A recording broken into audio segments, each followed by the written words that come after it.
social media users joining us online and in the audience, please follow us at NatUrbanLeague on all platforms and take a moment to update your Facebook, Instagram, and X status using the hashtag NULCONF24.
To scan the barcode on the screen to download our 2024 NUL Conference app that will enhance your experience here this week.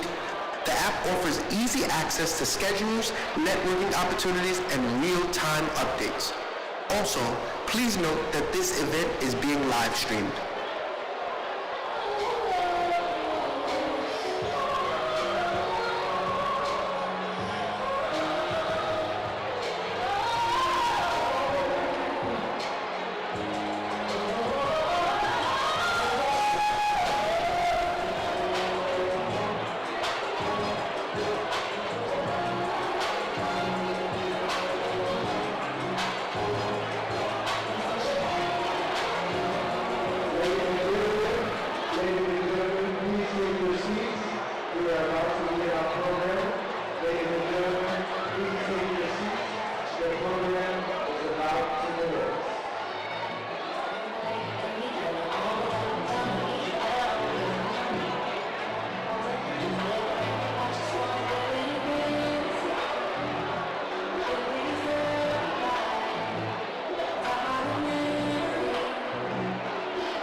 We're more than a store.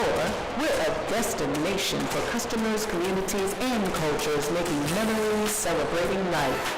Your purchases reveal your values, and we value you, the customers who inspire us to dream bigger and be bolder. So we continue to give back to communities and causes that matter to you and lift you up.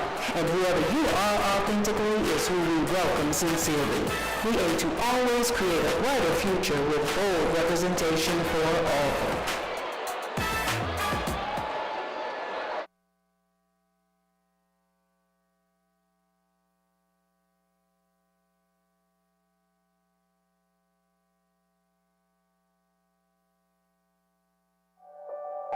Life is the sum of our moments. Combined, they form a mosaic of varied experiences and emotions. The mix of pride and worry watching your child drive away for the first time.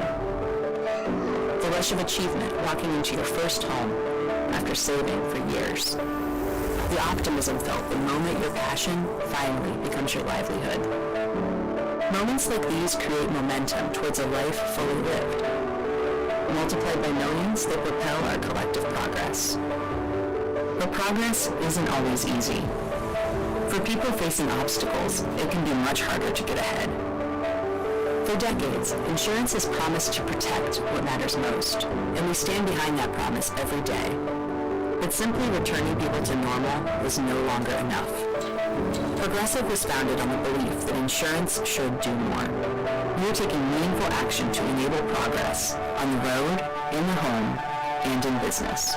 Because we believe every person deserves to feel valued, respected, and have access to the protection they need. We believe peace of mind frees people to pursue what they want. And we believe when people look ahead and challenge the status quo, progress is made. That's why we continue to innovate, not just to protect, but to propel people forward. While other companies talk about dreams, we want to help more people make tangible progress. We are Progressive. And we exist to help people move forward and live fully.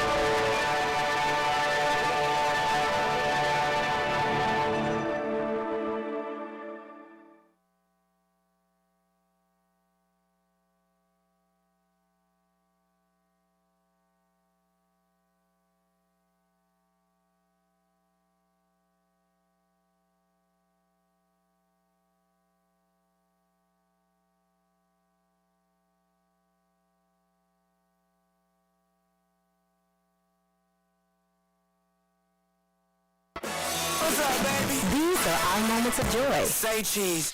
Hey. Our everyday. Kind of love won't you make me? Our traditions. Our stories. Our creativity. Our get-togethers. Because the joy we create every day is what makes us, us. Shop the Black History Month collection at Target.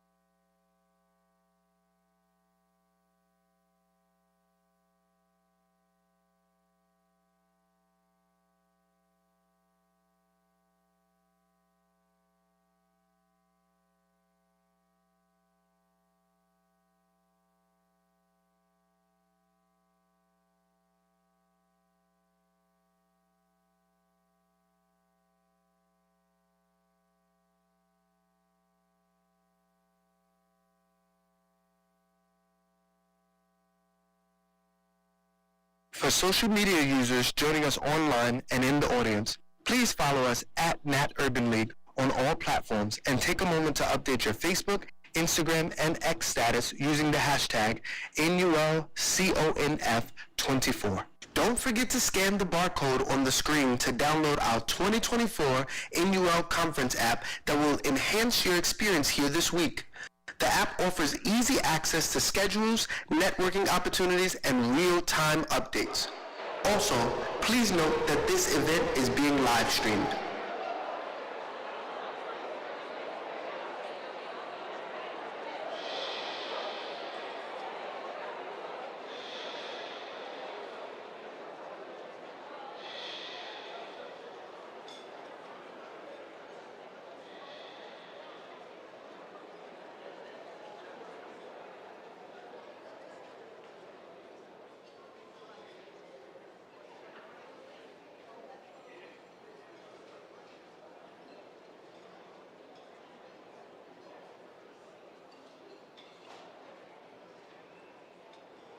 welcome to the stage Senior Vice President and Chief Marketing Officer for the National Urban League, Rhonda Spears Bell.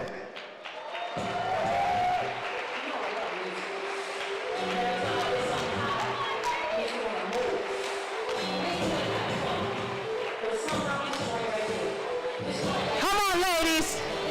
We're all just fine. Woo! There you go.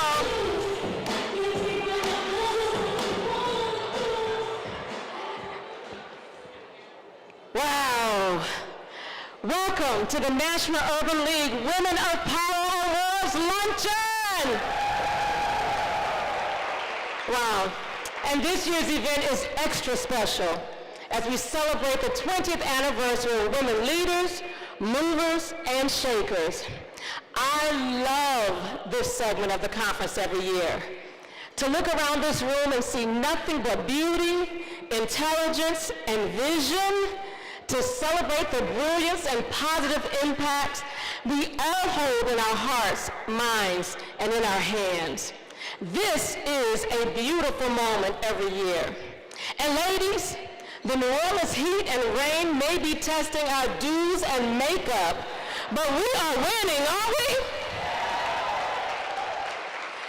But can we pause for just one moment and give ourselves a round of applause for bringing so much black girl magic into this space? Come on, you can do better than that, ladies. Let me hear you all around the room. They need to hear you all the way outside. Beautiful, brilliant black women. We trust that you're already enjoying yourselves at this year's conference and everything that the conference has to offer. If you've not visited the Urban League Lounge Now, which just opened, it's the Urban League Lounge Now Experience and Lounge, then you're missing out. So please make sure that you go there. We have countless of giveaways, free headshots, and a review of your LinkedIn profile, as well as celebrity meet and greet. And of course, tomorrow includes a morning presidential plenary which promises to be informative and engaging. We have already received our charge from our president and CEO, haven't we? We have exciting forums. And of course, let me just tell you, don't miss tonight. Urban League Live, the Bayou Bash, that celebrates NOLA culture is right here tonight. It's not here, but it is tonight at 8 p.m. And our signature soiree tomorrow night is the Whitty M. Young Jr. Awards Gala. It's a Mardi Gras ball, y'all. Are you excited about it? Now, by the time the last award is given at this very special event today, I can guarantee that this year's 20th anniversary of the Women of Power Awards Luncheon will owe us nothing. Today, we will honor 5 of the most incredible women of our day and time. And our host this afternoon is an equally incredible woman. Ladies and gentlemen, award-winning journalist Michelle Miller, national correspondent, CBS News, co-host of CBS This Morning, Saturday, New York Times best-selling author. Come on, give it up for Michelle Miller.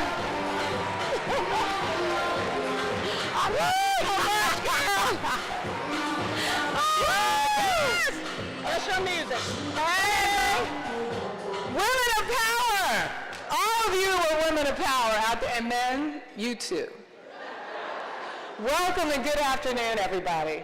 Rhonda, is she not the best?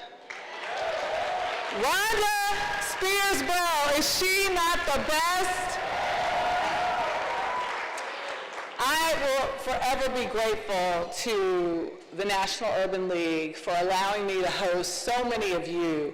This has become such an amazing platform.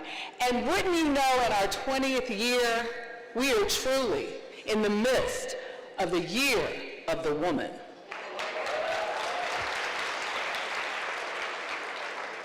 We have to pick up that applause. You know I love some energy, people. Are you in the mindset? Are you in the mindset? For the 20th anniversary luncheon, Are you in the mindset to recognize and give proper adieu to some trailblazing women? Women leading our communities, women on the forefront of changing this country, women who are about serious business. But first, before we get to all of that, we want to pause and we're going to give thanks. We're going to be grateful. So to do that, one amazing, fabulous, brilliant pastor who is a New Orleans native and who I was baptized in her church, Dr. Deborah Morton of Greater St. Stephen Full Gospel Church. Come on up here, sis.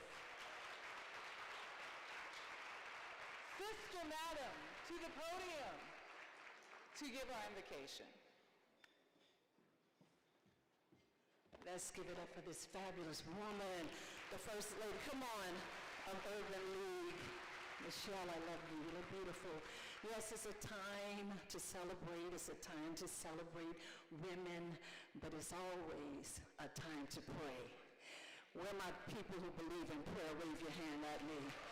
All right, I got my sisters with me. Let's go to God in prayer. Bow your heads in reverence to God. Father, how we thank you so much for being here, for air to breathe, air to speak, and air to love on one another. It's the breath that you breathed into our bodies that caused us to even be here today. We say thank you. We thank you in this setting of women that they say it is the year of the woman, but you said you are my women since I birthed you. Even before we were in our mother's womb, you had purpose for us. So we say thank you.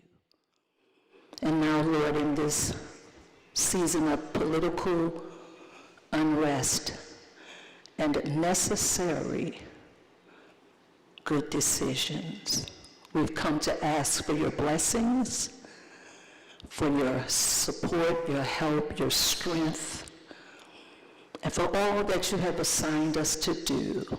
We say yes, Lord. We say yes to our careers. We say yes to our families, yes to our organizations, and yes to our God.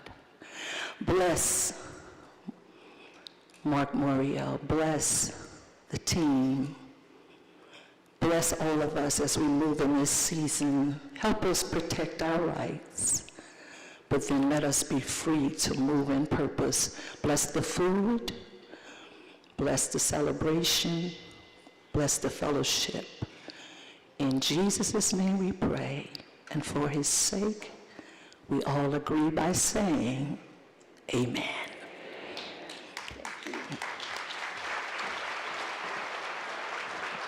We thank you, we thank you.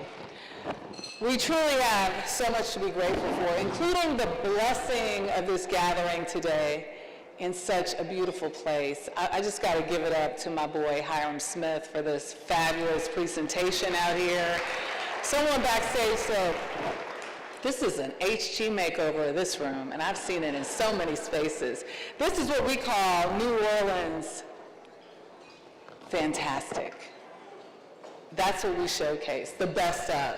So please join me now in welcoming a native son, the man who has brought us all together in this beautiful league moment, the former mayor of this great city, and my hubby, Mark H. Morial, president of the National Urban League.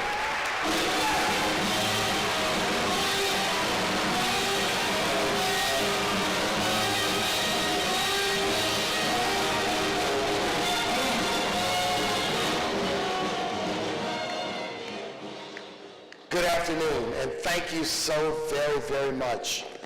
Michelle, you said it all. Rhonda, you said it well. The Women of Power Luncheon is one of the most special segments of our conference. Now, I could not have imagined when we began this celebration of women in 2004 in Detroit, Michigan. That our first honoree at that event in Detroit, Kamala Harris, would 20 years later be a candidate for the presidency of the United States.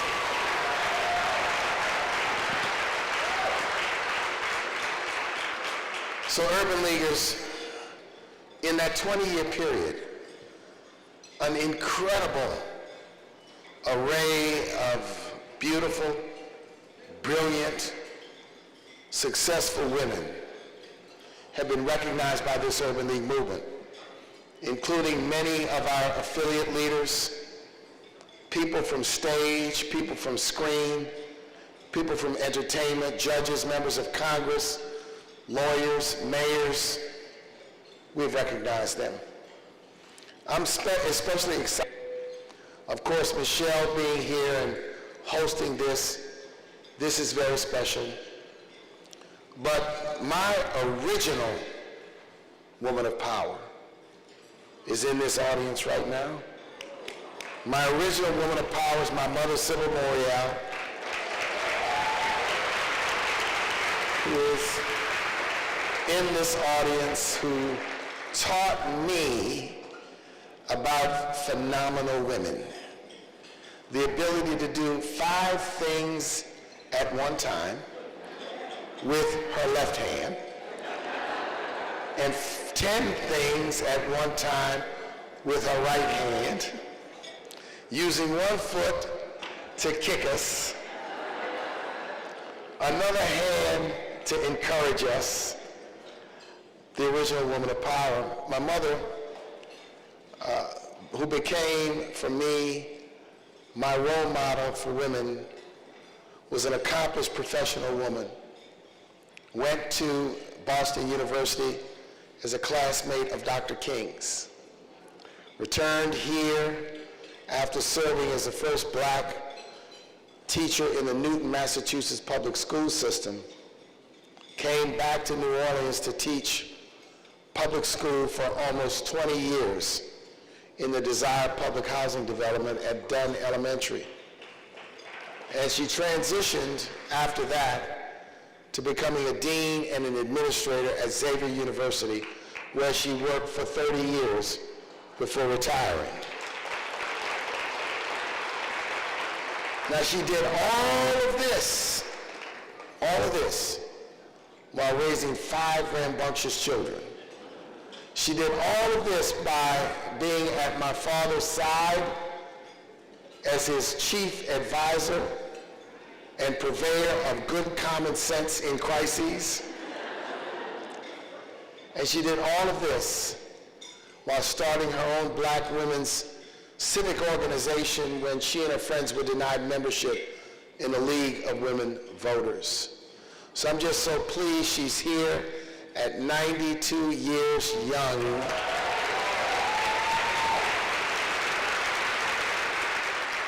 And all I want to say is, I love you, Mama. I love you, and I thank you for instilling in me a healthy respect for the equality and the power of women, which is what she has done. So thank you so much, Sybil Morial, for being here today. I'm going to give up this mic. I want to shout out all these phenomenal women who are going to be honored, but you'll hear their bios later. I just want to thank every one of them for what they do, for what they've done, for taking time out of demanding schedules to allow us to shower them with buckets of love and loads of respect today. So ladies and gentlemen, once again, welcome.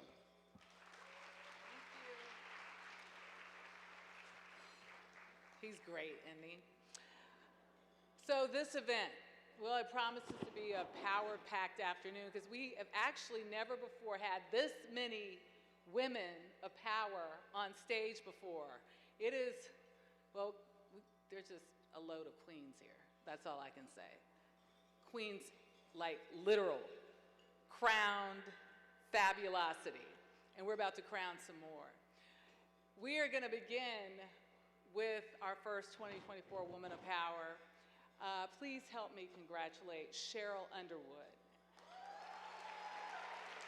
Now, Cheryl's a prominent businesswoman. She's a philanthropist and a multifaceted entrepreneur. And she's highly regarded as one of the most articulate and well-informed women of our time.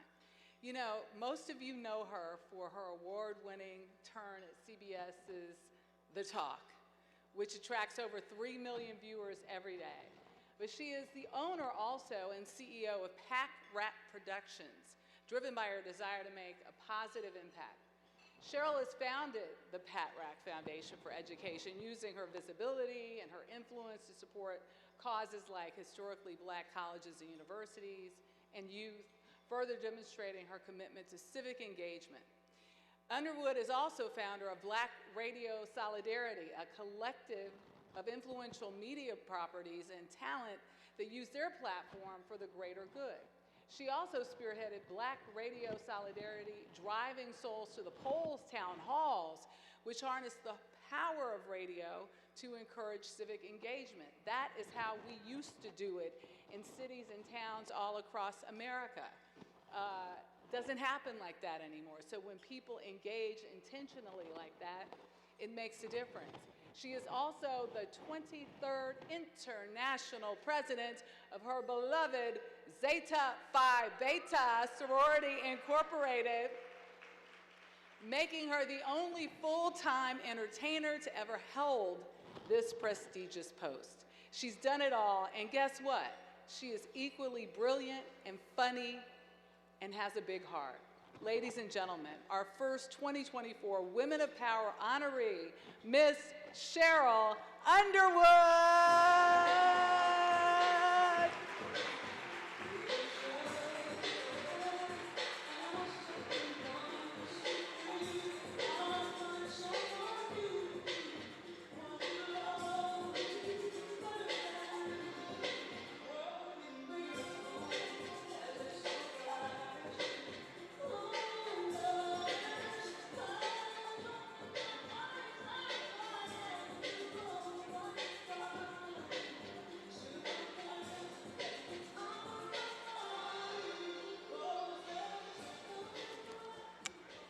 Thank you, Michelle, my colleague at CBS. We applaud you, we love you, and we want you to continue to be an example for others to follow. Am I right? Am I right, brothers and sisters? Am I right? We need to bring this energy up because I only have really a minute and a half. I know they said 2 minutes, but you shouldn't have never let me touch the microphone because I believe I'm a Baptist preacher in another life. But I'm going to stick to the time because I know we have things to do. Because when we leave this luncheon, we have to go out and truly do the business as women of power. All women in this room, clap. Clap for yourself. Clap for yourself. Clap for yourself because this is our time. This is our time to continue to lead as we lead our communities to reclaim our vote because our vote is our voice. We have to vote now more than ever. We have to defeat the enemies that are out there that don't want us to be full citizens of this United States. I traveled all the way from Indianapolis from our convention, all of the sorors of Zeta Phi Beta Sorority Incorporated. We just had our grand boule. But today, we all come together as Divine Nine organizations to effectuate. Come on, clap harder than that. Clap harder than that. Clap harder. Because we are going to use the Divine Nine to effectuate the 3 Ds, where we will defend democracy, we will demand diversity, and we will defeat poverty. So I want us to clap for the sponsors that are in the room. We couldn't do this without the businesses. That's why you come to the Urban League. That is why you come here. The country needs us. The country is looking for us to stand up. And I'm going to tell you something. I'm not telling you how old I am. Now, Michelle, you know it's something under this wig. But when I was around, Shirley Chisholm, 1972, was the first woman to run for president. But now, we stand ready to elect the current Vice President of these United States. Elevate her to the presidency of these United States. And I will tell you this, we must be strong. We must be strategic, and we must be sanctified. Why? Because you can talk all this, now I got to go to the street. You can talk all this smack you want to. You can say anything you want about her, because we're not listening to you because you're not talking about her. All that bullying, all that nastiness, all that disrespect, that's going toward the women they know, not the woman we're going to elect President of the United States. Am I right, brothers and sisters? So when they are out there disrespecting and disparaging, don't do nothing. Start planning. Get ready to get your buses together. Get ready to get everybody registered. Get ready to make sure that people can get their rights back. If it's okay to be a felon right now to run for president, then they need to give every felon their right to vote back. Take it off every application. Every application. We are ready. We are ready. We are ready. We are ready. And thank you to the Urban League, because it is time to reclaim our vote. Good afternoon.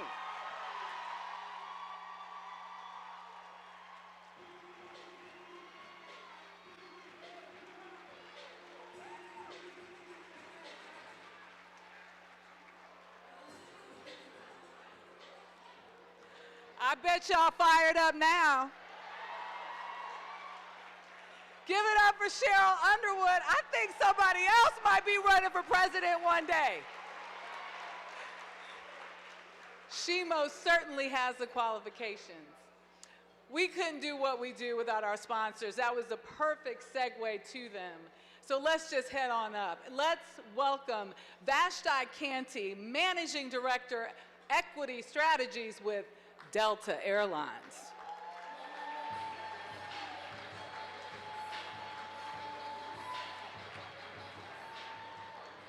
After that, all I can say is let the church say, amen.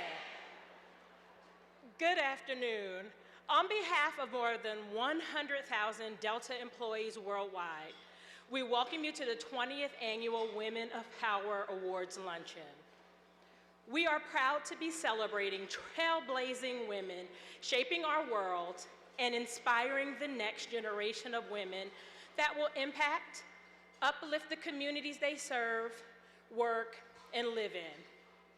Women all over the world are fighting for equity in society, the workplace, in education, in the home, and in policy. Gender equity is about justice, prosperity, and access for all. Although women's representation has increased across the pipeline since 2016, women, especially women of color, remain significantly underrepresented in leadership. At Delta, we are committed to the advancement of women and will continue to focus on their experiences in the workplace and empowering them to thrive in their careers. Research shows that companies who hire women in leadership produce better business results, and today's festivities emphasize the importance of diversity in the business sector and our dedication to supporting long-term collaborations with key strategic partners like the National Urban League. At Delta, our commitment to diversity, equity, and inclusion are unflinching, and the shared ownership of our mission across all levels of the organization. As DE&I continues to be operationalized as a business priority, much like safety, operational excellence in delivering elevated experiences to our customers, social impact will be the measure of accountability towards this mission, leveraging the influence of our brand to drive systematic change, not only for Delta people, but for the global communities we serve. Thank you.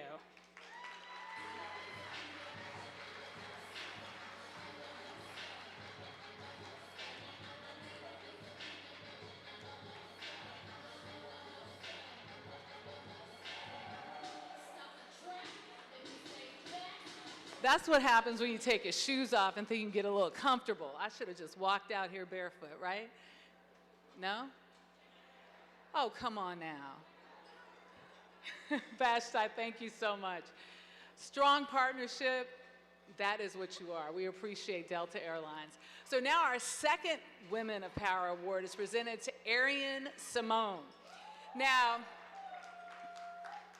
ooh, look at that. We got some Divine Nine sisterhood in this audience. She is an accomplished entrepreneur, philanthropist, investor, best-selling author, and highly sought-after international speaker. She is widely recognized as a trailblazer in her industry, making significant contributions and empowering others along the way. Arian is the co-founder and CEO of something that has been in the news. It's called the Fearless Fund. If you haven't heard of what the Fearless Fund is, strike out your phone and go to another sponsor, Google, and Google it. It is a groundbreaking venture capital fund that is the first venture capital fund built for women of color by women of color, with a focus on investing in pre-seed, I'm learning something new, and Series A financing, which includes institutional investors such as JP Morgan Chase, Bank of America, MasterCard, Ally Bank, and a whole lot more.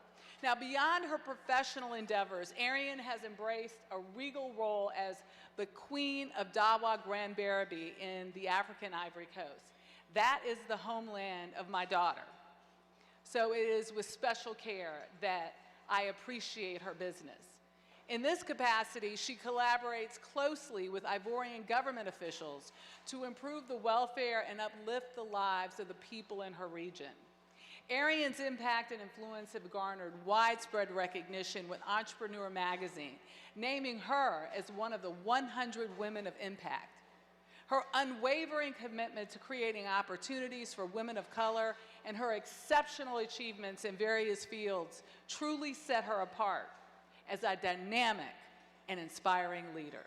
Ladies and gentlemen, and she's got a bad suit on top of it. She can dress. Arian Simone.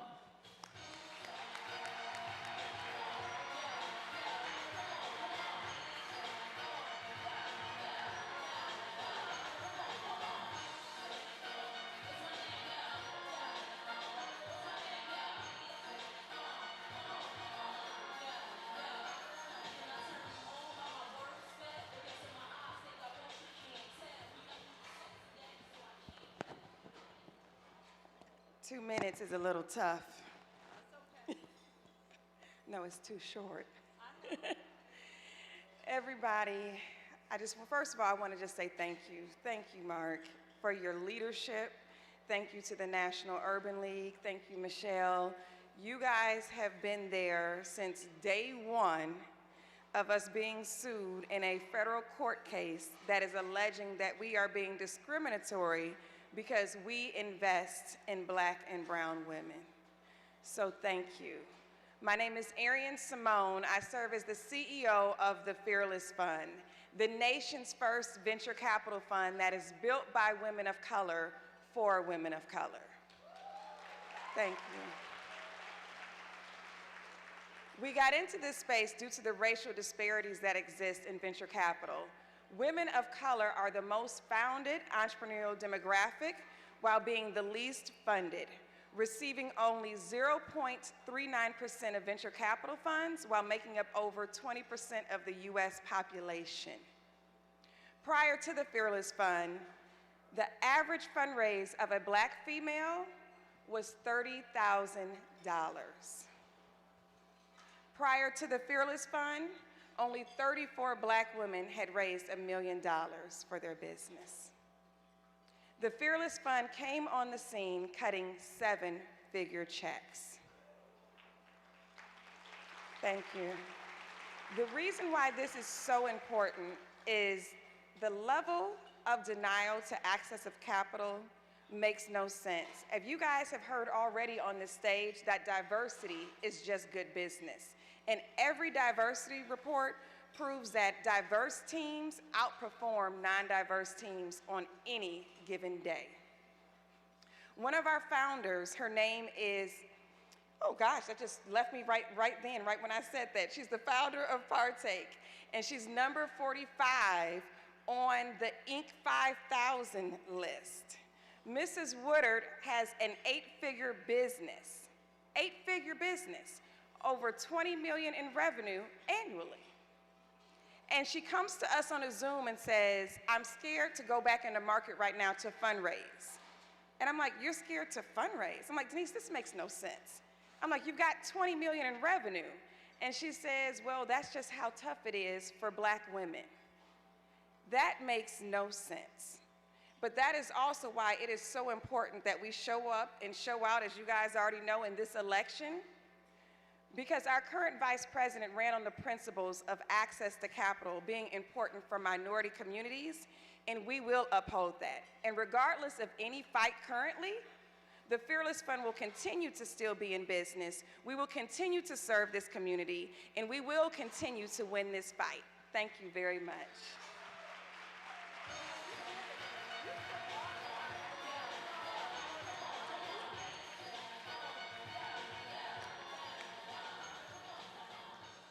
Again, you know, what we do is appreciate who we are, and we do it through the sponsorship of some amazing companies.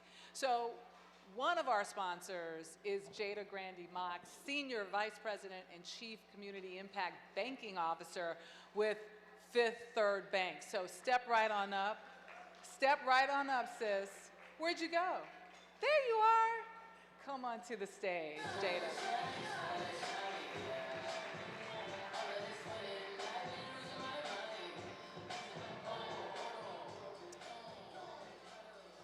Good afternoon. My name is Jada Grandy Mock, and I'm the Chief Community Impact Banking Officer at Fifth Third Bank.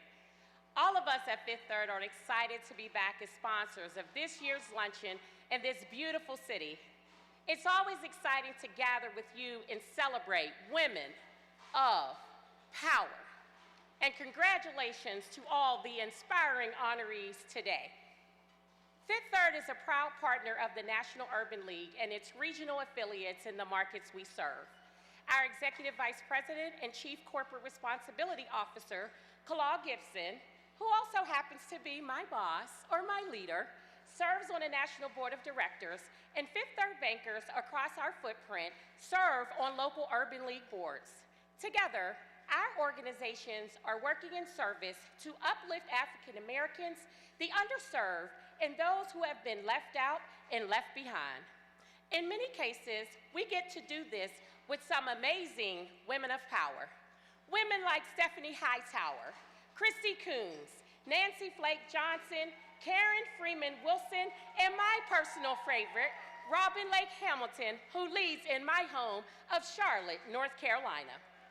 Together, Fifth Third and the Urban League are champions of economic mobility. We're champions of inclusion in the economy. We're champions of improving lives and creating generational wealth. And we're champions of revitalizing communities. It is what our innovative place-based neighborhood program is really all about.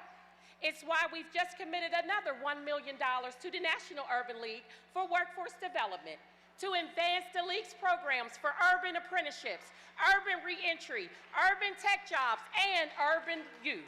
We are serious. We're all about doing the work that is making real, lasting, transformative change across the country. We do it for women of power. We do it for underserved communities. We do it because we know that when there is intentionality in what we do, we can be bridges to positive change and economic progress. It's not only the right thing to do, it is what we must do. Thank you.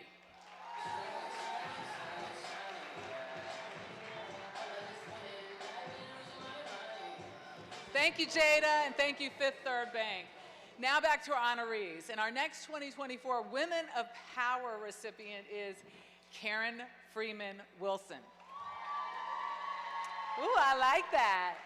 She began serving as president and CEO of the Chicago Urban League back in January of 2020. We remember that seemed to be a good year, and then it just all went to pot, and then it got good again. Sort of. She brings a passion for equity and social justice to the organization, which works to advance economic, educational, and social progress for African Americans through direct service and advocacy. Having served in the public arena for most of her professional life, Karen has like a deep experience in addressing issues that impact urban communities. I mean, she was mayor of her hometown of Gary, Indiana from 2012 to 2019. She was the first female to lead the city of Gary and the first black woman mayor in Indiana. Her mayoral accomplishments include job creation, completion of a $100 million airport runway relocation, the development of key areas in the city. She previously served as Indiana Attorney General, Director of the Indiana Civil Rights Commission, and presiding judge of the Gary City Court. What hasn't she done? She also served as Executive Director of the National Drug Court Institute and CEO of the National Association of Drug Court Professionals, where she is currently board chair. She is amazing and so understated. I need a big giddy up round of applause for this phenomenal woman, a woman of power in so many ways, Karen Freeman-Wilson.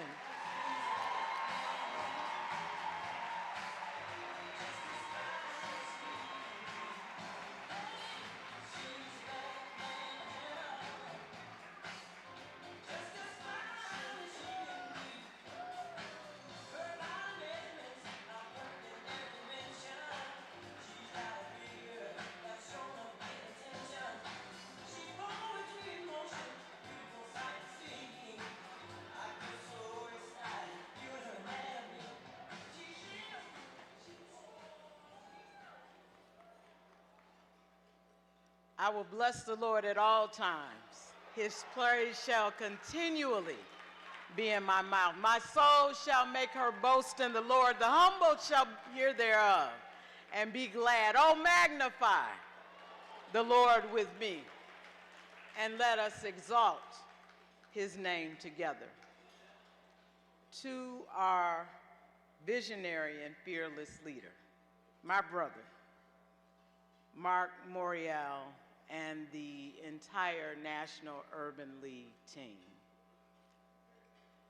To my board chair, Suzette McKinney, and our chief operating officer, my boss, Calmetta Coleman, and our Chicago Urban League team. To all of my affiliate CEO colleagues and their teams who work on the battlefield every day. It is my esteemed and humbling privilege to accept this award with this group of phenomenal women. By honoring me, you honor the teachings and memory of my parents, Travis and Dolores Freeman, both of whom taught that to whom much was required, much was given, much is required. But my mother was a special example of what it meant to be a servant every day. By honoring me, you also honor our Chicago Urban League team, who are gracious enough to do all the work and let me take the credit.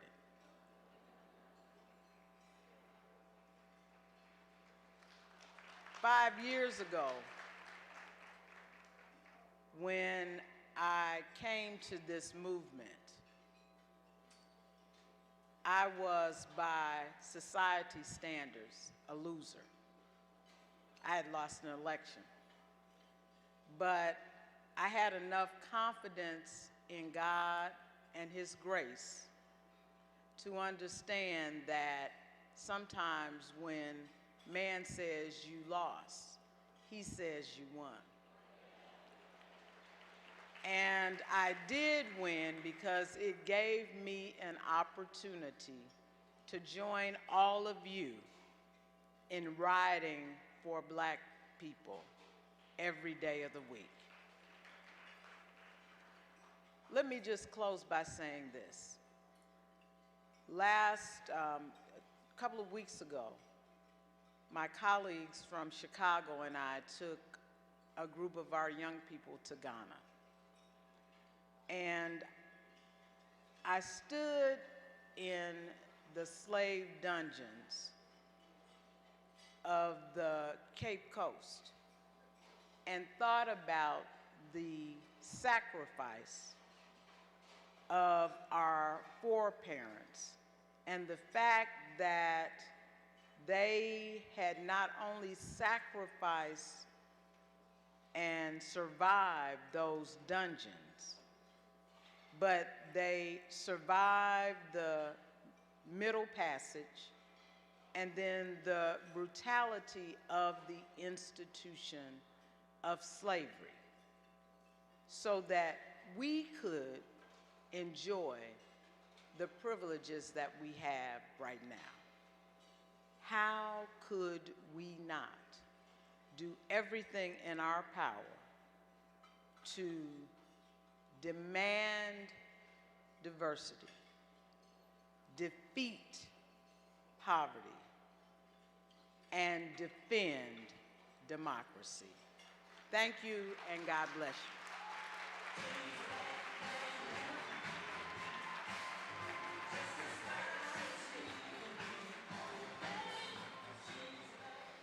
Wow, thank you so much.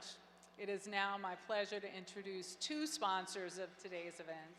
The first is a longtime friend of the League, Halima Delane Prado, General Counsel with Google, and Abigail James, Senior Vice President and Chief Diversity, Equity, and Inclusion Officer with Macy's.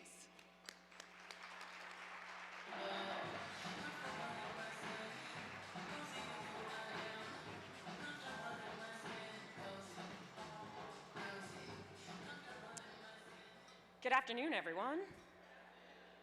Thank you so much, Michelle. It is wonderful to be back with you all for our annual Urban League Convention. Now, this conference is particularly special, not only because we are here in beautiful New Orleans, Mark's hometown, but because we are at an exciting time for our country. I'd like to thank Mark, the National Urban League Board, for the opportunity to be here today to speak at the Women in Power Luncheon. I'd be remiss if I didn't recognize fellow National Urban League Board members, affiliate presidents, board chairs and staff, national staff, young professional guild members, sponsors, and frankly, fellow civil rights leaders and advocates. Thank you for all the hard work on the ground of advancing progress for underserved communities across the country. It's a big job. As Google's General Counsel, I have the privilege of leading an extremely talented team of legal professionals tasked with advising on complex legal issues in the technological age. And I get to partner with our civil rights team to address some of the most important societal issues. Now, that's a lofty statement, but it's a great job to have at a time of technological advancement and opportunity for our people.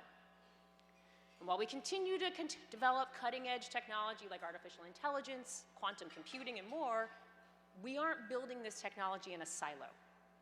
We know it is important work to work with all groups to make sure we create this technology in a responsible and inclusive way. That work and mandate, I know, is shared by the National Urban League. And we appreciate all that the League has done to help us build better products. Now, our commitment to the National Urban League runs deep, which is why, since 2020, we've invested nearly $10 million to support the great work being done here.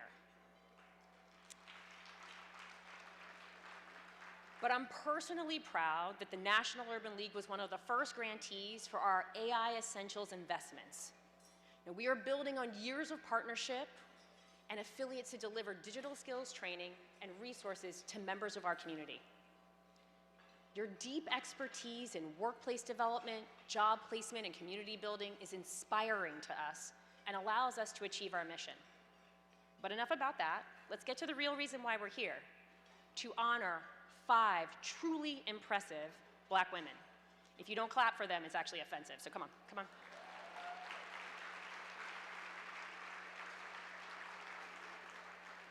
I don't have to tell this group, and you've already heard from Michelle and others, but Black women have long been charting progress in our communities and our workplaces. Now, today's luncheon is an important moment to elevate this tradition and celebrate all the women in this room who are carrying the torch by continuing the work. It makes me proud to be a National Urban League board member today and see the incredible women honored at this luncheon. A hearty, heartfelt congratulations to everyone, and I hope you continue to enjoy the program. Thank you.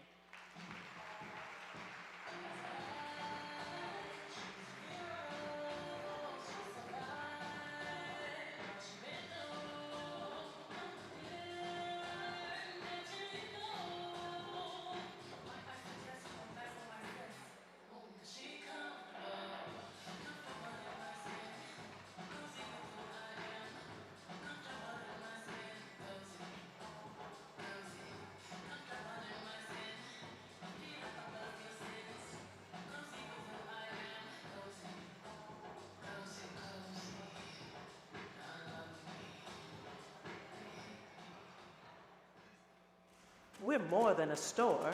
We're a destination for customers, communities, and cultures making memories, celebrating life. Your purchases reveal your values, and we value you, the customers who inspire us to dream bigger and be bolder. So we continue to give back to communities and causes that matter to you and lift you up. And whoever you are authentically is who we welcome sincerely. We aim to always create a brighter future with bold representation for all.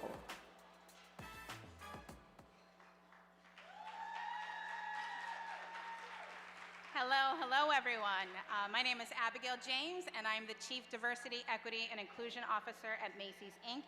And I'm so excited to be here with all of you today in this fabulous room for this fabulous session. On behalf of the 85,000 colleagues across Macy's, Bloomingdale's, and Bluemercury, we are committed to our long-standing partnership with the National Urban League to support the crucial work that they are doing to defend democracy, demand diversity, and defeat poverty. It is an absolute honor to stand on this stage as we celebrate and congratulate the Women of Power honorees and the continuous work that they are doing. As I look around this room, I'm also congratulating all of us because I'm reminded of what we can and will accomplish together. You see, when a lot of women are together in the same place, iron sharpening iron, supporting, encouraging, inspiring each other to dream bigger and be bolder. As you just saw through our platform, Mission Everyone, we are committed to creating a brighter future with bold representation for all. One of the ways we're doing this is by empowering more voice, choice, and ownership for our colleagues, customers, vendors, and community partners. Macy's is so incredibly proud to co-sponsor today's luncheon and to share in this moment. We acknowledge all of you for your vision, your voice, fortitude, resilience, and especially sisterhood, which is what making all of us women of power. So thank you very much and enjoy the luncheon. Congratulations, Raul.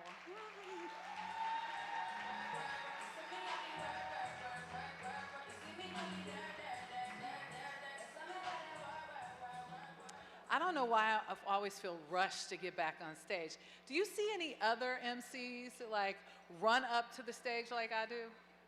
Because I work for you guys. Thank you, Halima and Abigail, for being such great friends to the National Urban League. So we're going back to these incredible women, the Women of Power recipients in the year that is 2024. And our next one is, she's pretty spectacular. Swin Taylor Marie Swin Cash. Former WNBA player Swin Cash is a vice president of basketball operations and team development with the New Orleans Pelicans. Just to remind everybody, that's the team that the former mayor, Mark H. Morial, brought to the city of New Orleans when nobody thought he could. You talk about bringing the headquarters back to Harlem, he knows about doing the impossible. I'm so proud of him, I just can't say enough. But back to Swin Cash. She was a winner on the basketball court and an astounding woman who continues to make a difference in the lives of many people outside the confines of the court. On the hardwood, she won 2 collegiate championships at where else? The University of Connecticut. 3 WNBA championships and 2 Olympic gold medals. She is the bomb diggity, and she understands what purpose and what practicing purpose is all about. Ladies and gentlemen, Swin Cash, who started 2 foundations, one called Cash Building Blocks, which aims to make a positive impact in the lives of kids and to make affordable housing available to low-income families, respectively. For all that work outside the lines, was twice awarded the WNBA Cares Community Assist Award in 2011 and 2016. We cannot go without saying that her name, Swin Taylor, means astounding woman. It certainly is benefiting and reflects the tremendous impact on the lives she has made on so many people. Ladies and gentlemen, now I can say it. Ladies and gentlemen, Swin Taylor Marie, Swin Cash.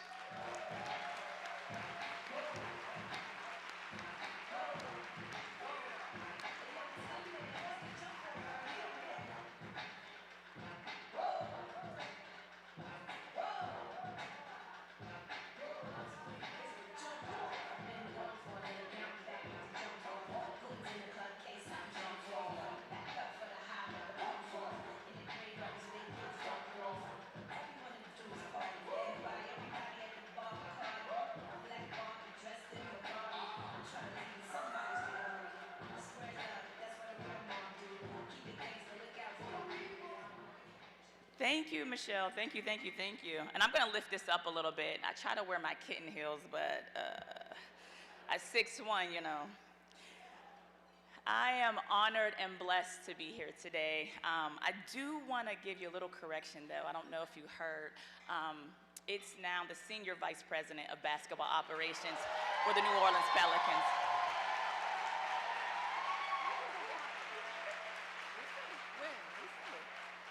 I said, when did that happen?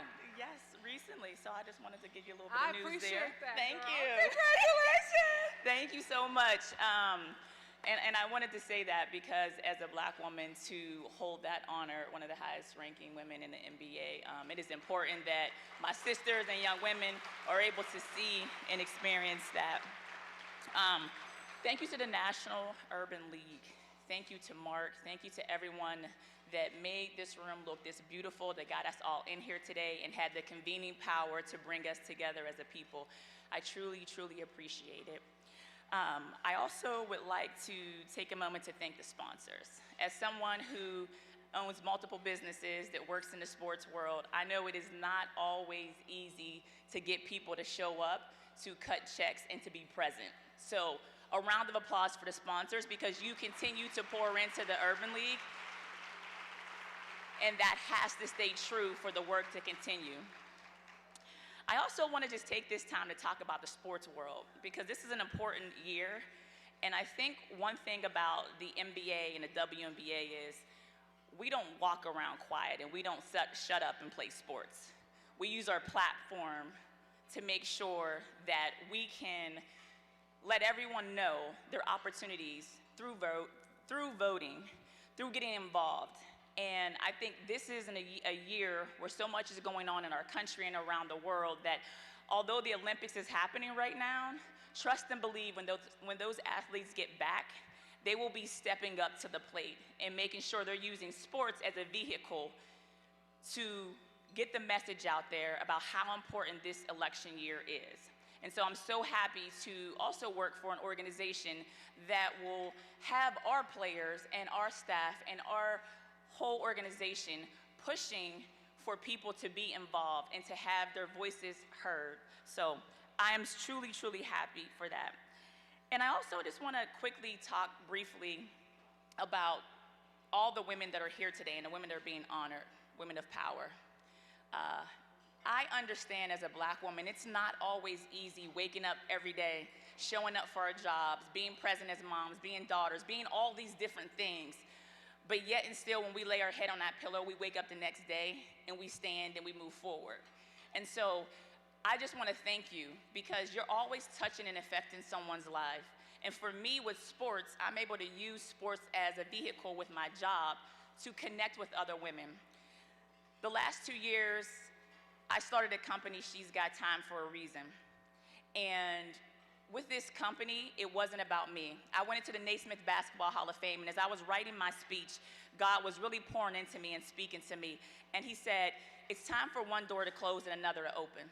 And so when we started She's Got Time, I realized throughout my 15-year career playing in the WNBA, playing overseas and all these different things, I had strong allies as men that were there for me. I had people sharing information that helped me.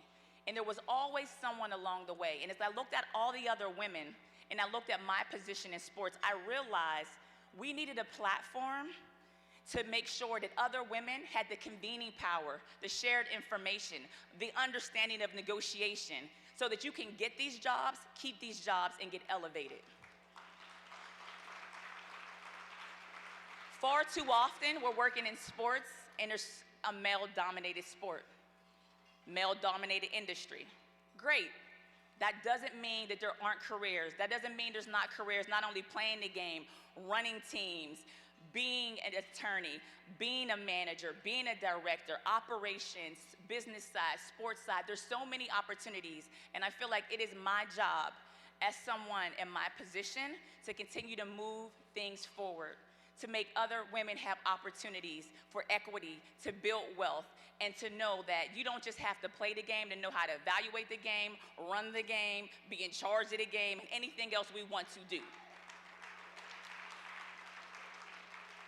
So as this year continues forward, and I'm blessed to have the opportunity that I have, my challenge to all of us is, the good word says, to whom much is given, much is required. Much is required of each and every one of us in this room as we leave here today. How are you going to make somebody else better? At your workplace, in your family, in your group chat, how are you going to make them better? I'll do my part. My challenge is for all of us to do ours. Thank you so much.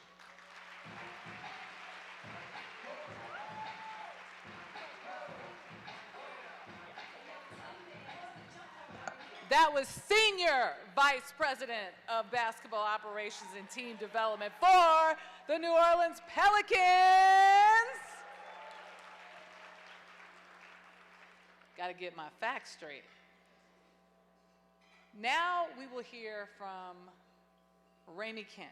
She is Chief Marketing Officer with Progressive Insurance, and LaCarrie Jackson, Global Director of Social Impact at UPS. So folks, please help me welcome them to the stage.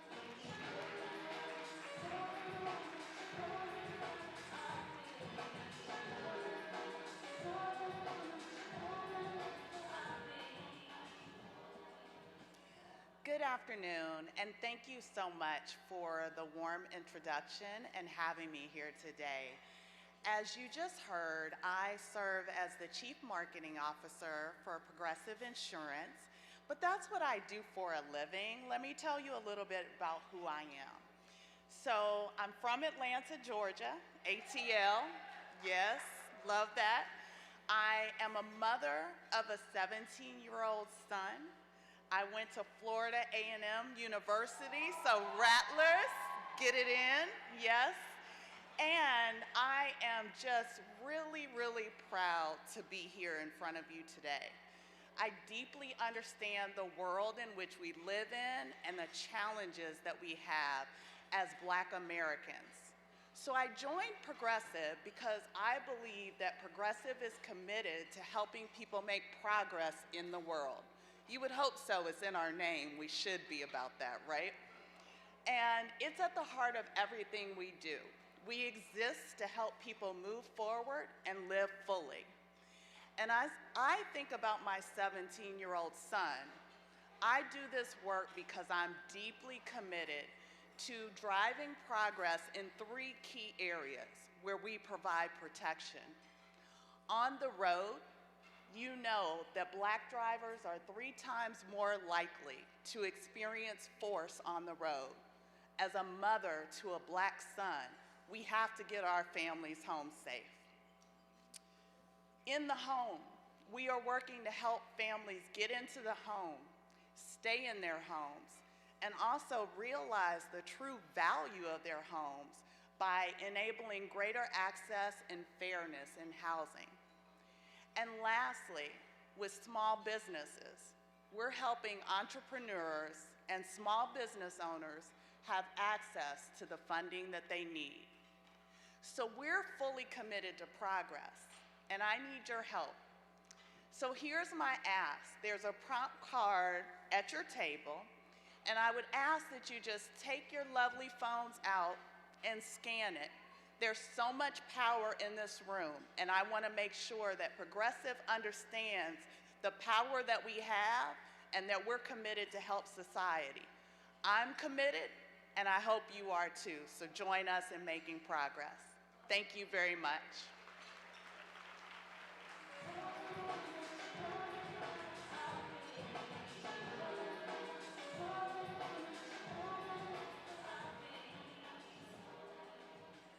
Good afternoon, everyone.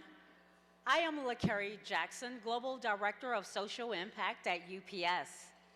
And I am deeply honored to stand before this remarkable gathering of fearless and influential, resilient, beautiful, and visionary group of women and allies. As I look around the room, I see epitomes of courage, strength, and just vibrant and energy that we all have and that we all embody. Despite our unique challenges, we stand united in our commitment to create a more equitable and inclusive world. That is demonstrated by our presence here at the conference this year and at this luncheon today. Our collective power is undeniable. And so at UPS, we're more than just the brown trucks. Our mission to create transformative opportunities for underserved and underrepresented women, youth, and marginalized communities is central to the theme of this year's conference. For over 60 remarkable years, we have steadfastly supported the National Urban League, investing nearly $30 million in its mission and vision. Thank you. And we're proud of this partnership. Furthermore, UPS champions women's economic empowerment by leveraging our expertise and resources to support women-owned and women-led businesses and entrepreneurs. And right here, I want to pause and thank Nancy Flake Johnson and her team with Urban League of Greater Atlanta for allowing us to test some of our women's programs through their facility. It is through public-private partnerships, like with the National Urban League, that we've unlocked tremendous potential over the last 5 years, especially. Hundreds of jobs have been created for women. Millions of dollars has been generated in investment opportunities. And what's more, over 120,000 women have been empowered with export skills and capacity building initiatives. This initiative and the work that we're trying to do to support women fosters an inclusive ecosystem. But the work doesn't stop there. Each of us plays a crucial role in fostering a more equitable and inclusive world, whether that's through mentorship, advocating, or simply using our voices to speak up for what is right. And so as we celebrate the exceptional Women of Power honorees today, let us remember that our power lies not only in our individual achievements, but in our ability to lift others as we rise. Together, we are stronger, and our impact is amplified when we stand in solidarity. So, women of power and allies who are in the room, let us rise, unite, and be unstoppable. It is our time to leave an indelible mark on the world. Thank you for your time.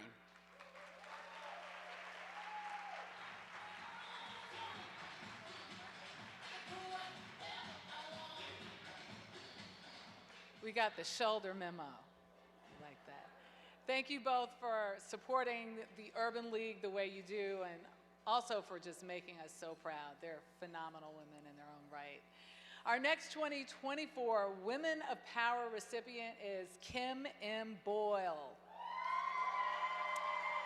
This is a native daughter, folks. She is pretty special to so many people in this room. As Vice Managing Partner in Phelps' New Orleans office, Attorney Kim M. Boyle focuses on her labor and employment practice on civil rights, constitutional law, commercial, tort, and general litigation issues. That means she does everything. She helps businesses promote inclusion and avoid discrimination. She frequently speaks on employment-related topics, litigation, and issues of procedure, as well as diversity, ethics, and professionalism. Kim has been recognized by many of the leading peer-reviewed publications in the country, including recently as one of Benchmark Litigation's top 250 women in U.S. litigation, an American Lawyer Woman Leader in Law, a New Orleans City Business Icon, and a member of the National Lawyers of Color 2023 Power List. She is also awarded, or has been awarded, the Chief Justice Burnett Johnson Trailblazer Award in 2023 for her commitment to enhancing diversity and inclusion in the legal profession. And for those of you who don't know who Justice Johnson is, she was the first Black woman Chief Justice and also the first Black woman on the Louisiana Supreme Court. And she was also a former woman of power, so you just got to get that in. Active in local, state, and national bar associations, Kim has been busting ceilings for as long as I've known her, having served as the first woman African-American president of the Louisiana State Bar Association, as well as the first African-American president of the New Orleans Bar Association. She is, what else? She's a fabulous lawyer, she's a fabulous friend, and now she's a 2024 Woman of Power. Ladies and gentlemen, Kim M. Boyle.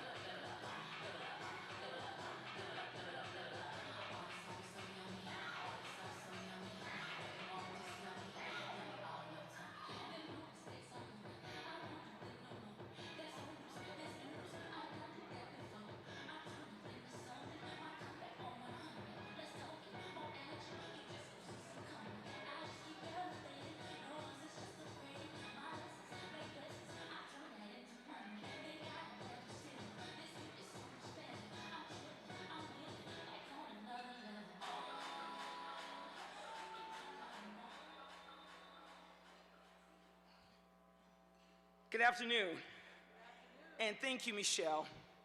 I am so deeply honored to be recognized by the National Urban League, one of our most preeminent civil rights organizations in this country.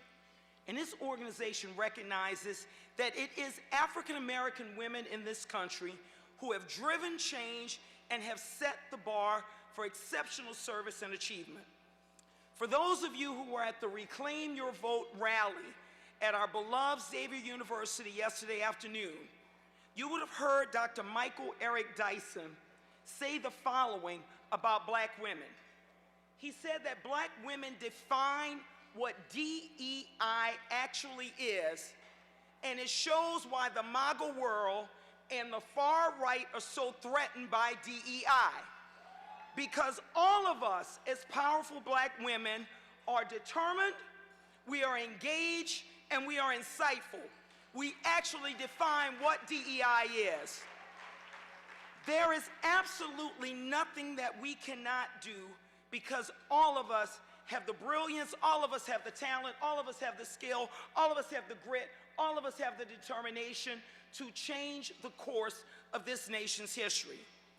So we all heard our National League president, Mark Morial, remind us this morning, he reminded us at the press conference yesterday, that the first recipient of the National Urban League's Woman of Power Award is our Vice President, soon-to-be President, Kamala Harris, who has already changed and will completely change the course of this nation's history as the first woman and the first woman of color to be sworn in as President of the United States. But we stand at this most critical and perilous time in our nation's history, in this fragile democracy that is America. We are all women of power. We all stand on the shoulders of giants such as Harriet Tubman, who Dr. Dyson reminded us yesterday literally had to bring some of us to freedom, kicking and screaming. We stand on the shoulders of Barbara Jordan. We stand on the shoulders of Shirley Chisholm. We stand on the shoulders of Daisy Bates. We stand on the shoulders of Constance Baker Motley. We stand on the shoulders of Madam C.J. Walker. We stand on the shoulders of Ida B. Wells. We stand on the shoulders of Althea Gibson. We stand on the shoulders of Mrs. Sybil Morial. We stand on the shoulders of Chief Justice Burnett Johnson. But we also stand on the shoulders of millions more whose names we don't know and who are not famous, but they were courageous black women of power like my mother, Connie Dolores Williams Boyle.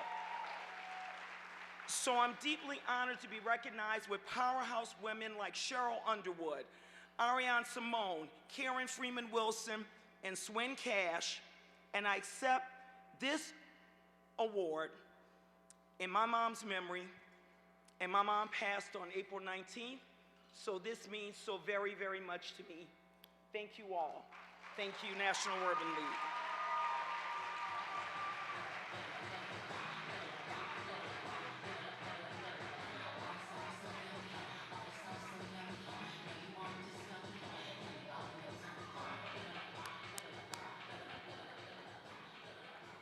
So proud of her. So well deserved. And now for our final sponsor of today's event. Please help me welcome Kiera Fernandez, Executive Vice President and Chief Community Impact and Equity Officer with one of your favorite brands, Target. Or should I say, Target.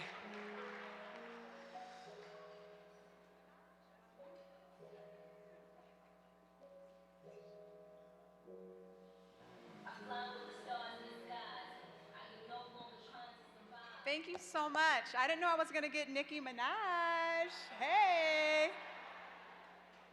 Before I start my remarks, I just wanted to share something because my sister was on here earlier talking about partake. So if you would just humor me, and everybody could pull out your phone right now and go to your Target app. If you don't have it, take notes and put in partake, and you can find a lovely assortment of partake items.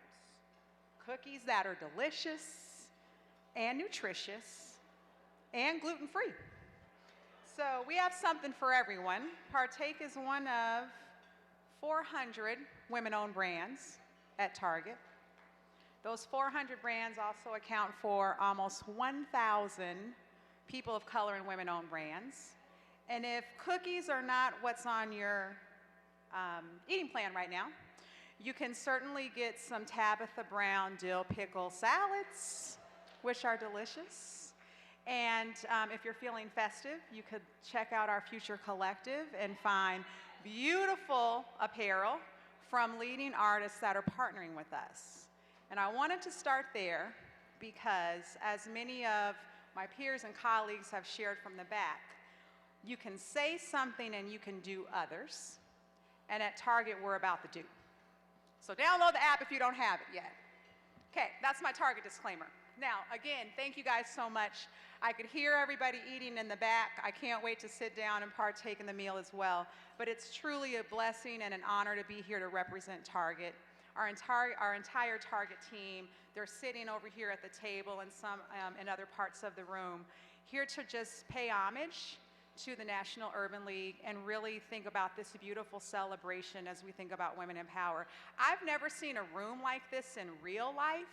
I've been to some really nice weddings, but this is spectacular. So the team has done an incredible job of allowing us to celebrate this moment and each other.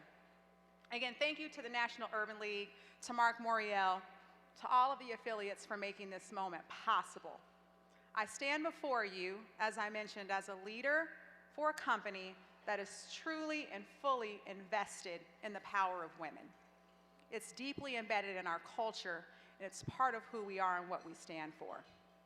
I mentioned this earlier this morning at the kickoff convening, that Target has more than 400,000 team members, and more than half of those team members are women. We also, in our almost 2,000 stores, places of joy, and online, like we just mentioned, like I just shared, to millions of Americans, celebrate the joy of women in power, as almost half of our stores are run by women. I actually, in my Target career, had the honor and the privilege of running a Target store in my hometown of Phoenix, Arizona. And I can tell you the lessons of leadership that come from those positions are incredible. So for anyone in this room that started your career as a frontline leader, a frontline worker, the folks in here that are graciously serving us as we partake in this moment, I salute you, and Target salutes you.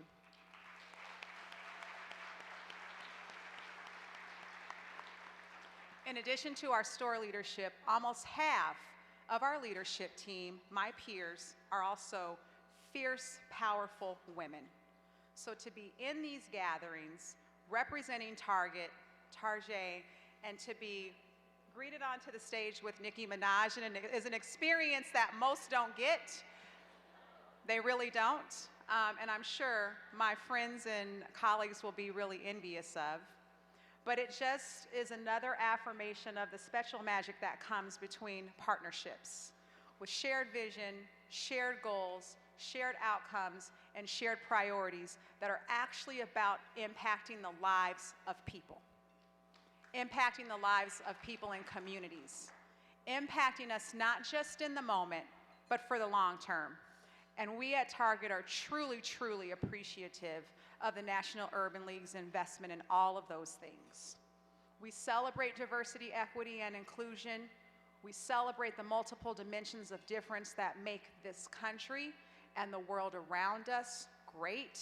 And we believe deeply that a seat at the table means nothing if you don't have a plate, silverware, a glass, plate on the food, and a full beverage to enjoy that seat at the table and think about how you can impact others. Again, so grateful and thankful to be here. We appreciate the partnership with National Urban League, and we just really, really, really implore all of you to think about how we can each bring a little bit of joy to each other's lives with kindness, grace, gratitude. And download the Target app if you don't have it yet. Thanks everyone, enjoy your lunch.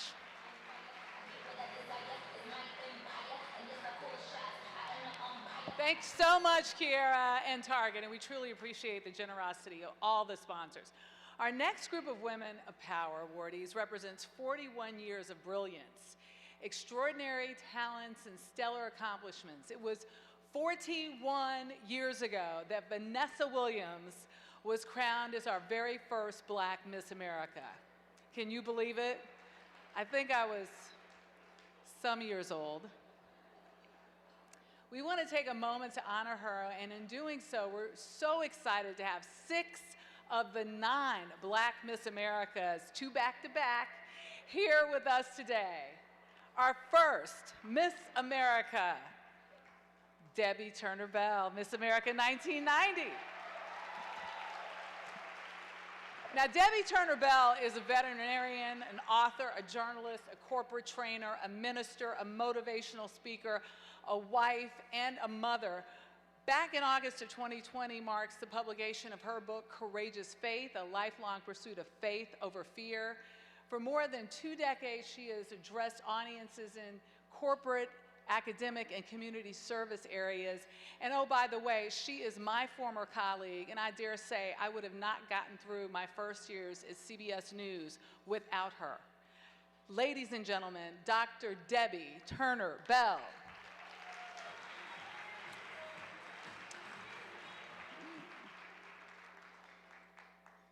And next is Kimberly Aiken Cockrum, Miss America 1994.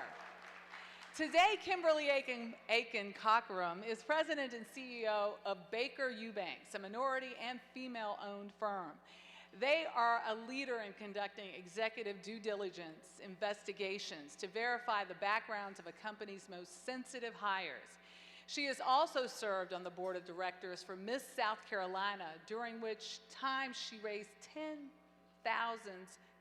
of thousands of dollars for the scholarship with her annual golf tournament.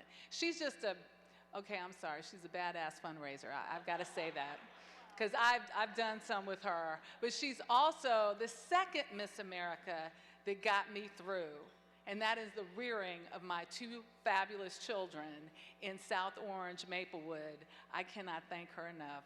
Ladies and gentlemen, look at this. I got friends. Kimberly Aiken Cockrum.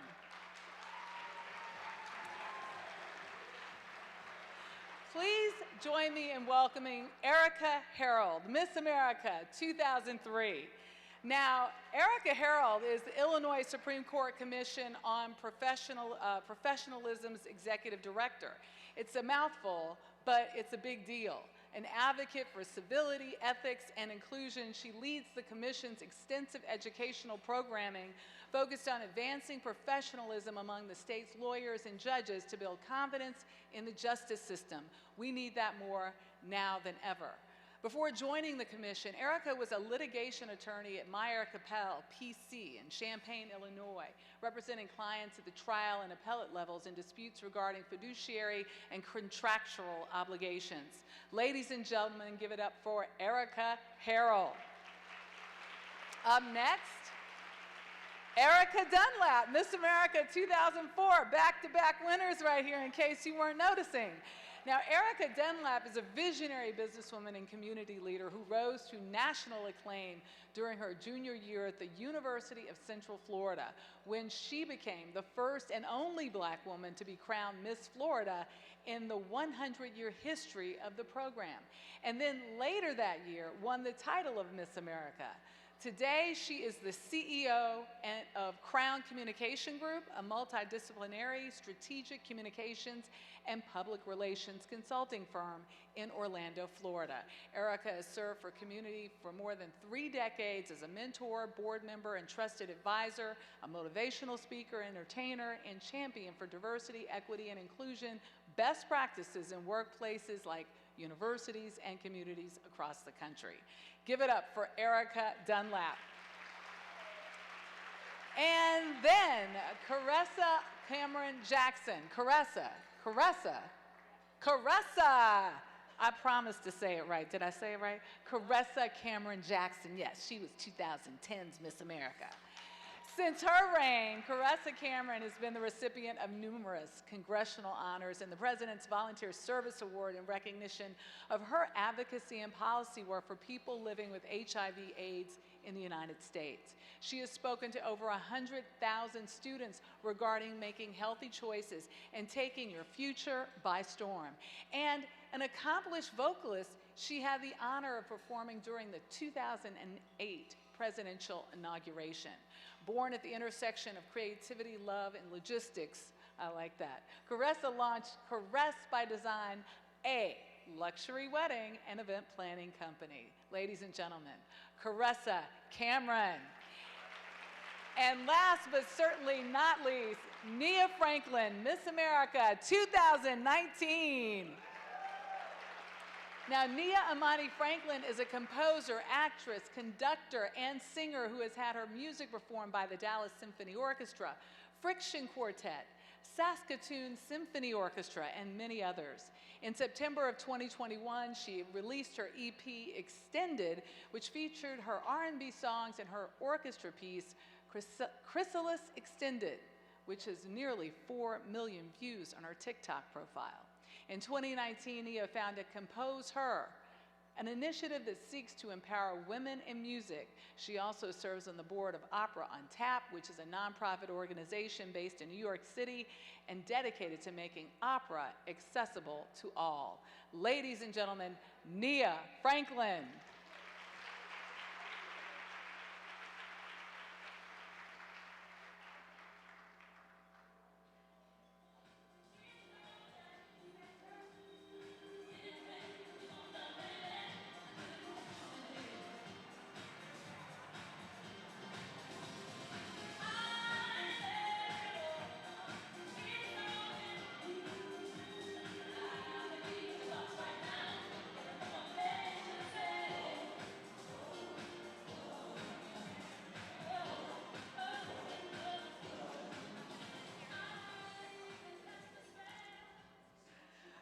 Good evening to all of you.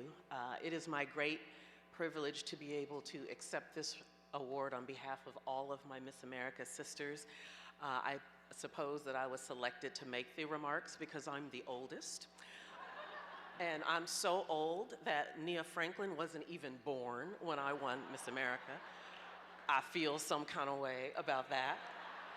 My guess is there are some of you out in the room that probably weren't born back in 1890 when I won the pageant. First of all, we want to just say thank you. Thank you so much for this wonderful honor. I'm going to say more in just a second. Thank you to President Mark Morial, who made this possible. And I want to explain to you sort of how we ended up here. But I first of all just want to express appreciation from all of my African-American Miss America sisters. I bring you greetings also from Marjorie Vincent Tripp, who was not able to be here with us today. And you will actually hear from the very first African-American Miss America, Vanessa Williams. We all brought our crowns up just because we're pageant girls. We thought it'd be a good photo. But I don't want you to be fooled by these crowns. You heard the introductions for each of these women. They are all strong, powerful, passionate, accomplished women. Before you are entrepreneurs, business owners, a Harvard-educated attorney, a model, an event planner, a community advocate. I am a doctor of veterinary medicine, a consultant, and a pastor. And so we all, though we've come from, praise the Lord, to God be all the glory. We've come from different parts of the country. We've had different paths, and we had different trajectories that took us to the Miss America stage. But one thing that we all have in common is that we were told somewhere along the way to our journey to the Miss America stage that it wasn't possible. We were told that we weren't the right type. We were encouraged to acquiesce and assimilate to dominant culture and cookie cutter molds in order to be successful in this system. But each of us in our own individual ways were afforded the opportunity to be able to just be authentically ourselves. And by the grace of God, we achieved success in the Miss America system. But it was hard fought, it was tough, it was not easy, there were many tears. However, again, by God's grace, we made it. I would like to say to you, just as a word of encouragement, that although we are standing here holding a crown, I believe with every fiber of my being, each and every one of us were created to wear our own crown.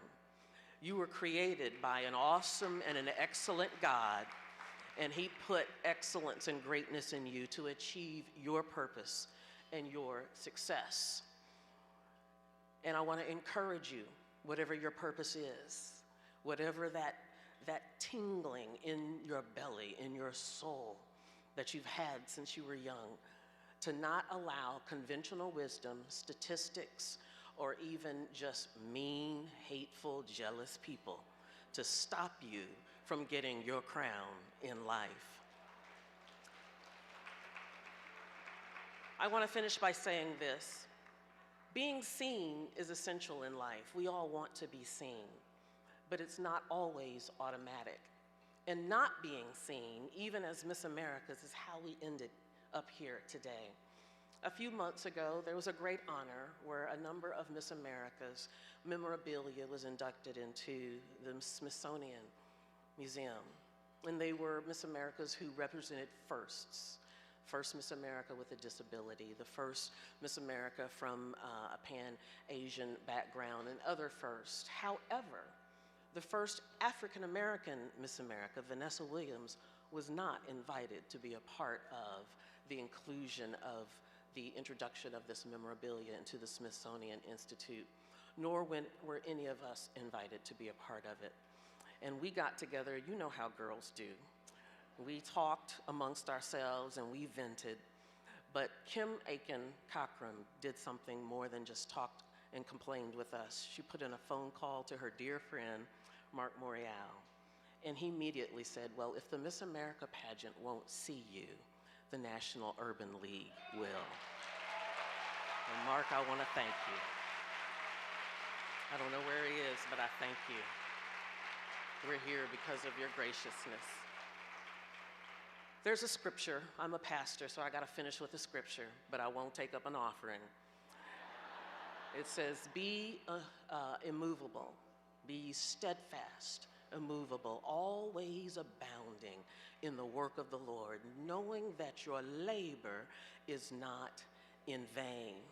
We are living witnesses that dreams do come true, that hard work does pay off, and that when we stick together as a people, there is no limit. There's an old saying that says, go where you're celebrated, not where you're tolerated. Well, we feel celebrated today, and we want to say thank you. God bless you.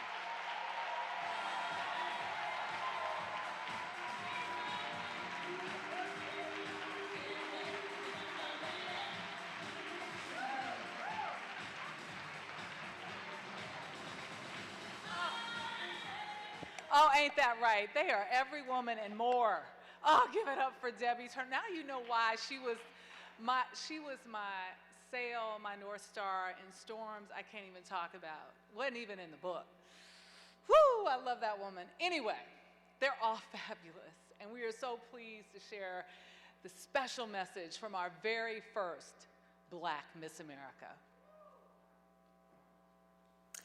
Hey everyone, it is Vanessa Williams, and I won Miss America back in 1983. I was the first African American woman to hold the title of Miss America, and I am so sorry I can't be with all of you today. I'm in Plymouth, England, and I am starring in A Devil Wears Prada, and so that's why we are out of town here. But I want to thank you for inviting me to say a few words and reflect on 41 years since I won as a wee 20-year-old lass. I had no idea that I would be shattering the glass ceiling, and it gave me an overwhelming sense of pride and achievement, and it allowed me to realize my dreams. I'm literally on stage, which is exactly what I said 41 years ago when I said that I was a junior at Syracuse University majoring in musical theater. So here you are, and here I am, and I'm living my dream, and I want to thank the community of people that have supported me through the years, through the ups and downs. Of course, my family, my friends. I've been blessed to be able to do what I love, and that is truly an honor and a blessing. So thank you for allowing me to introduce such an amazing group at the Urban League. And as I said in song, the legs are the last to go.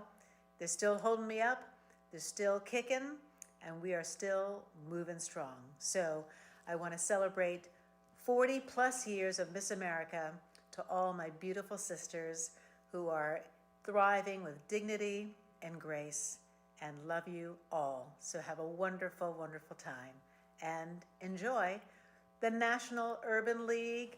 Congratulations to everybody. Wish I could be there, but wonderful job to all the honorees. Cheers. The real deal, everybody, always held her head up high and was always involved in the community. I remember meeting her for the first time in 1989. She was something else then and remains to be something else now. Cannot wait to see her in action in The Devil Wears Prada. Now, we can imagine what winning Miss America must have been like. It certainly was a mountaintop experience for each of you. Folks, come on out here. I want to see you up here on stage. We have all of these fabulous women who, go ahead, I missed the cue. I don't know what I was supposed to do. Just come on here and dance, dance, dance, dance, dance, dance, dance. All the queens. Oh, we're gonna sit down now. That's okay, you didn't mind that like sort of impromptu little moment. We're gonna talk about, because I really wanna dig in here, and they gave me one question to ask all of you, but I can't do that because I'm a journalist. Because I have to dig into that moment. And beyond the crown, because you live in the moment for a year for an organization, but beyond the crown is the rest of your life. And how, I'm going to start with someone who probably is like the 2019 winner here.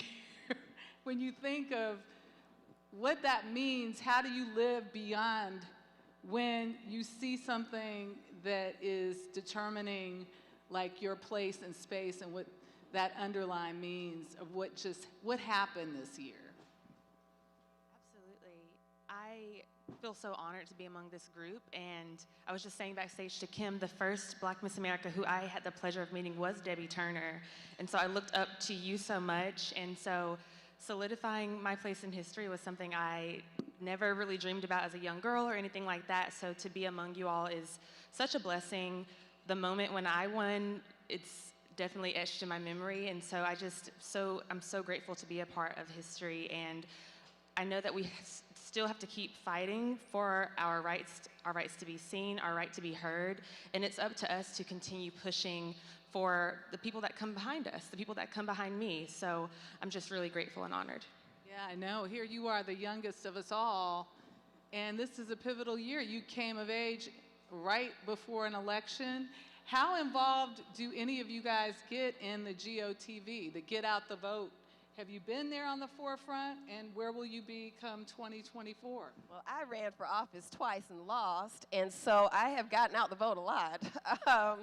So my take on getting out the vote, especially for this election, is that we as a people, it is incumbent upon us to prioritize, organize, and galvanize. We don't have time to sit idle and allow for anything other than the outcome that we want to see to actually occur. So we need to not just get together in instances like this, but we also need to make sure that we're going back to our communities and making sure that people are registered to vote, making sure that they know when they can get their mail-in ballots, and ensuring that they actually exercise their right to vote. How do you do that? And I have to say, you certainly have also been in the forefront of an election. I hate that I'm on the election, but it is the sign of this time. Am I right about that, or am I not right about that? Am I right about that? So what is that first step for each one of you? I think one of the first steps is recognizing your voice and being committed to standing up for other women if they're not treated in a respectful and dignified way. Regardless of your political affiliation or who you're going to vote for, we all have a vested interest in seeing women of color treated fairly and treated competently and treated with the dignity that they deserve. And that's how I think we should use our voice. We should recognize that when we see someone who looks like us up there, they may not represent everything that we believe, but they represent the possibility for each and every one of us to use our voice. So with our crowns, with our platforms, I think we all look to make sure that we edify, that we amplify, and that we elevate Black women. And what I love about this range of women is they crisscross the spectrum on every different level. I mean, yes, they're Black women, but they have completely different beliefs, completely different, well, I shouldn't say different, but they have a range of beliefs and a range of causes and a range of entrepreneurial spirit. And I want to throw it to you, Ms. Cochran, because I know you're both an entrepreneur, but you've worked in the healthcare field. And so from one range to another, what do you see are the two central issues that are not just in this election, but are key for this community to be working on beyond your crown? Well, I would say there's two things. First of all, as the mother of two young people, one 22 and one 20, we have to get our young people out to vote. We have to be sure that their voices are heard, that they are registered, especially if they're in college or wherever they are, that they are registered and their voices are heard and they are a part of this historic event. And the other thing I would say is I think it's very important too for Black women and all women that we stand up for our rights as far as healthcare is concerned. I am a proud breast cancer survivor, 5.5 years cancer-free. And with the Miss America crown, the education that I have, the fact that I have a healthcare background, my parents were also in the healthcare industry, I was the victim of being told, you're fine. Go home, let's wait 6 months, let's do more tests. I knew in my gut that was not right, and I saved my own life. And so I think it is very important that we speak up about Black women, women of color, and give women a voice to say when they feel that there's something not right in their health care and in their bodies. Absolutely. Caressa, what does going beyond the crown in this relevant era that we are living today mean to you? So I think by and large, people have started to feel like, oh, maybe pageants are archaic and they're outdated and that sort of thing, right? I think what going beyond the crown means is recognizing the leverage that the crown provides. Sometimes it opens the doors for us to get into places and do things that normal people wouldn't be able to do, right? And so we have all taken the responsibility among ourselves that when we open those doors, we kick them down, we say the things that people might not want to hear, but we're bringing people behind us. And so for me, it has always been saying the thing out loud that people might not want to hear.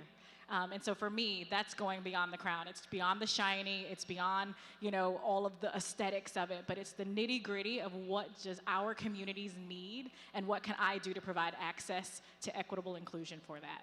At Trusair. And the Trusair I was in business with, whose office was right next door to mine, who so often was the shoulder I cried on, and I was the shoulder she cried on. How do you effectively engage not just women of color, but all women and all people who love people? How do you get them to engage in a way that they understand that, this is a human race? I mean, I know that's part of your whole messaging, and you do it so well through your faith. Thank you. So a couple of things come to mind that I just want to share. First of all, being able to take an active part in the civil process that we have here in this democracy, this experiment that we have, is a privilege. And very often we take it for granted. We think that it's always going to be there, and then we can dip in and out as we so choose or as our emotions would dictate. But what I've learned at my ripe old age is that we can take nothing for granted. And the era in which we live right now is proof of that. I want to tell a very quick story. Just at my year after Miss America, I had the honor and the privilege to be able to do a speaking tour in South Africa. And this was just at the beginning of the end of apartheid. So there was still a lot of unrest, and there was still a lot of segregation. A lot of the black South Africans still lived on the periphery, but they were migrating into cities like Johannesburg, and they'd find a plot of land and just squat and claim it because it was the first time they could live anywhere other than in a township. And so we went into one of these areas, and I took my mother with me to South Africa because I figured nobody could protect me like my mama. And we went into one of the townships, and we were greeted by a gentleman by the name of Phineas, who was an elder in the church that I was going to be speaking at. And this was the most deplorable poverty I had ever seen in my life. And I grew up in Arkansas, so I've seen some poverty. The landscape was just terrible, and the people were just desperately poor, but they were proud. They walked with their backs straight, and they were dressed in crisp white clothing, coming home from working as domestics in the city. And I remember looking around at all of this desperation and this poverty and these people who had been marginalized and disenfranchised, when in fact they were the majority in that country. And my mother turned to me, and I'll never forget this. She's now gone on to be with the Lord, but she said, "Deborah Lynn Turner," she called me by all my name, and she goes, "Do you understand that with your same intellect, with your same beauty, with your same talents, but with that black skin, if you had been born in this country, this is the best you could have hoped for?" And it reoriented me on the privilege. Yes, we have a lot of problems in this country, but we have the opportunity to be able to participate and to be able to determine our own future by participating. And so whether it is voting or running for office or being on the school board or taking a leadership role, it is incumbent upon us because we've been given a divine privilege. And oh, what a shame it would be for us to sit back and allow someone else to determine our future and us not step into what we've been given divinely. Amen. Amen, sisters, ladies. Oh my goodness. Thank you all for participating in this way. Thank you for standing up and speaking out. Thank you for being resistant to being neglected. Because you are not. You are loved, and you are loved by so many communities out there. You represented that crowd oh so well and oh so beyond. Give them a round of applause. The shining examples of depth and leadership, and yes, promise to that next generation. A big shout out to the sponsors of this event. We could not do it. Look at this room, filled with so many tables, so much beauty, and so much to highlight. We thank you all for this 20th anniversary celebration. And as we close, we think about all of those of you who have chosen to be here today, and you put your money where your heart is. So we thank you, and we congratulate the other awardees who are all in attendance with us. But before we leave, we have to remember that we want you to join us for morning forums. Actually, we'd have to say, you know, it's actually afternoon, right? Access, Equity, and Future of Black Health, and Race and Justice Reframed, crafting a new narrative for public safety, criminal justice, and police reform. And as you know, 2024 is a landmark year as we celebrate the 25th anniversary of the National Urban League's Young Professionals. Whoop, whoop, whoop, whoop. I don't hear you. Check out the afternoon YP plenary sessions that will engage and inspire. That's how you can show them that they are all that in a bag of chips. And we were looking for a break between sessions. Stop by day one of our Urban League Now Experience Lounge for a free headshot, refreshments, product giveaways, networking, or a place just to get some work done right here inside the Hyatt. That sounds like a lot of fun. And we're closing out the day with Urban League Live, the Bayou Bash. We don't have to be all dressed up for that. Camouflage is in order. It's a thrilling celebration of NOLA culture and music at Club XLIV, Champion Square. I can't read Roman numerals. The Bayou Bash. Anybody know what XLIV means? Not that quick. I gotta look it up. I gotta Google it. The Bayou Bash promises an abundance of energy, excitement, and Cajun flavor with surprise musical guest artists ready to create an unforgettable night. Camouflage attire, as I mentioned. Oops, it says no housekeeping. Thank you so very much, Michelle. Close, close, close. I'm almost finished now. And recharge after you so join us bright and early for the presidential plenary tomorrow morning, especially with political changes clearly developing every day. You won't want to miss it.